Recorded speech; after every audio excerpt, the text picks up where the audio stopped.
Guinée. Alors que le pays est toujours dans l'attente des résultats aux élections législatives, nous avons choisi de vous emmener à environ 160 km de la capitale Conakry, direction Fria. Dans les années 90, on surnomme cette ville le Petit Paris car l'électricité fonctionne en permanence grâce à l'usine d'Alumine. Cette industrie fait les riches heures de Fria, mais depuis son rachat par les Russes de Rusal, rien ne va plus. Suite à un mouvement de grève, l'usine est quasiment à l'arrêt, pénalisant toute l'économie locale. Regardez ce reportage de Tatiana Mosso et Caterina Vitozzi. Détour des années 60, héritage de la société Péchiné, un autre exploitant minier bien avant l'arrivée de Rusal. Depuis 10 ans et la reprise par la compagnie russe, les choses se dégradent à Fria. Il y a un an, une grève conduit à l'arrêt de l'activité de l'usine. Des négociations ont lieu entre syndicats et patronat. Le gouvernement guinéen s'implique, mais c'est l'impasse. Aujourd'hui, les travailleurs sont au chômage et la ville est comme paralysée. Le patron n'a jamais voulu s'asseoir avec le collège syndical. Finalement, les démarches ont continué et ça aboutit à la fermeture des installations. Et cela fait aujourd'hui près de 2 ans, ni salaire, ni assistance.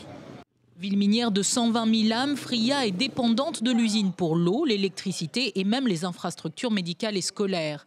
C'est donc toute une population qui est touchée de plein fouet. À 50 ans, Amadou n'a plus de revenus. Le jour de notre visite, il est angoissé. Ses filles n'auront qu'un repas dans la journée, ce qui nourrit sa colère. Ce qui nous préoccupe, c'est comment l'État va mettre en demeure Rusal de respecter la loi, payer les règlements des travailleurs. L'usine là m'a fait travailler pendant 30 ans comme exploitant. Je ne peux pas aller exercer ce métier-là ailleurs. Il ne peut pas m'abandonner comme ça. L'usine de transformation de bauxite en alumine tourne au service minimum pour assurer l'eau et l'électricité à la ville. Toutes nos tentatives pour rencontrer les responsables de Rusal sont restées vaines. Selon le gouvernement guinéen, le géant minier russe serait prêt à dédommager les salariés, mais à un pourcentage minimum. Mais pour les membres de la société civile, le cas de Rusal soulève la question générale des contrats miniers dans le pays. La Guinée a des contrats négociés en cachette et signés à la sauvette. Le pouvoir en place depuis son accession a entrepris des réformes. Et nous disons qu'aujourd'hui, il faut que ce pouvoir progresse pour passer des effets d'annonce aux actions qui vont faire en sorte que le secteur minier produise aujourd'hui les effets qui sont attendus.